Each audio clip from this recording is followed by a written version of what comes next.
अस्सलामु अलैकुम रहमतुल्लाहि वबरकातुहू। क़ज़िया फ़िलिस्तीन के हवाले से कई पहलू ऐसे हैं जिस पे हमें डीपली डिस्कशन करना चाहिए।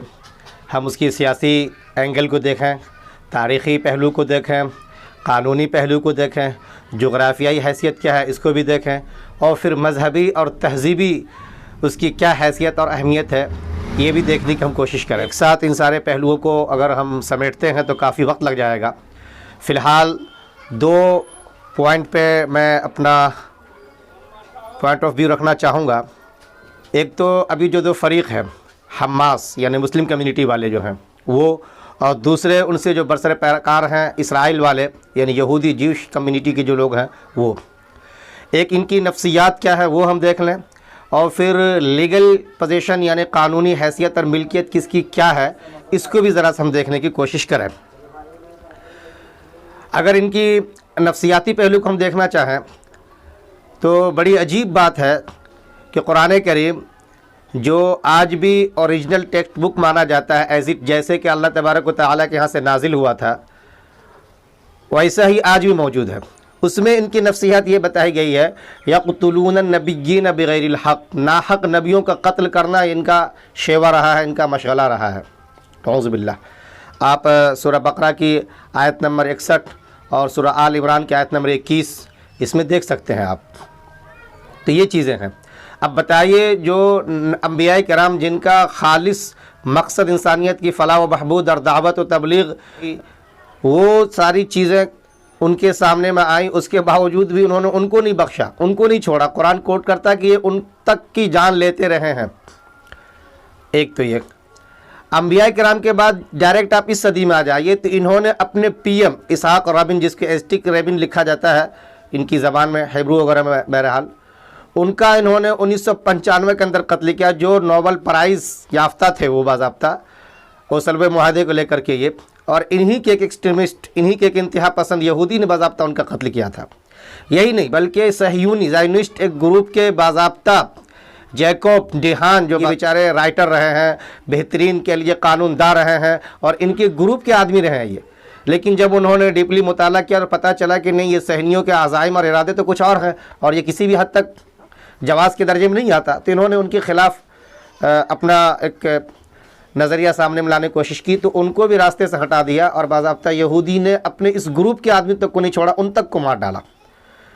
तो इनका माजी देख लें और हाल देख लें।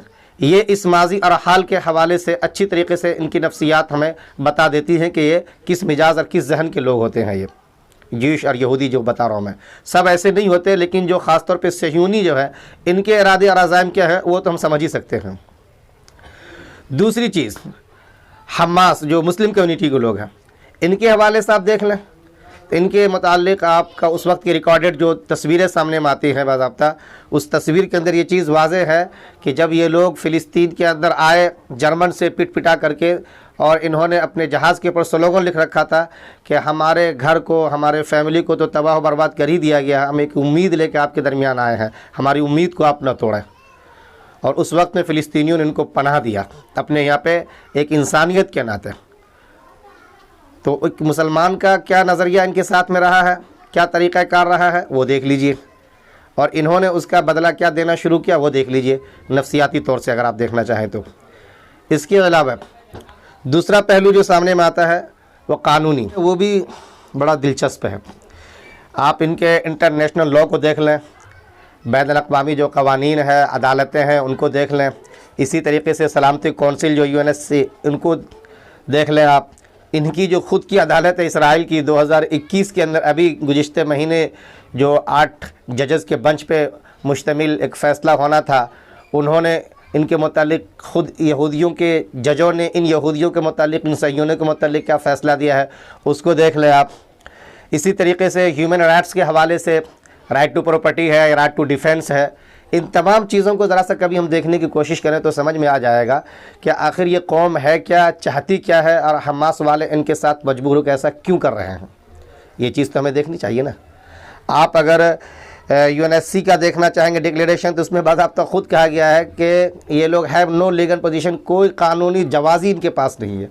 और उन्होंने फिर अपने जितने भी दफ़ात, उन तमाम दफ़ात के अंदर गुज़िश्ता सारी चीज़ों को वाज़े किया है कि ये इनको ये हक़ नहीं है, ये हक़ नहीं है। ख़ासतौर पे सेटलमेंट, ये जो अपनी बस्तियाँ बसाते हैं। अभी शेख जर्राह को लेकर के जो मामला आया कि भाई 1967 के अंदर हमने कब्ज़ा कर लिया था, वो ज़मीन हमारी हो गई थी, और उस वक्त में इन्होंने कब्ज़ा करने के बाद अपने अपने हुकाम बहाल किए और अपने तौर से जैसे जिसको समझ आया ज़मीन देते चले गए। ये ज़मीन किसी की, मालिक किसी और को बनाया गया। ये एक तो 1948 के अंदर ये हुआ कि अरब बाज़ाब्ता उस वक्त में 68% थे, तो उनको दी गई 45% ज़मीन, और ये यहूदी जो 33% भी बमुश्किल होते थे उनको दी गई 55% ज़मीन। उसको लेकर के एक झगड़ा खड़ा हो गया।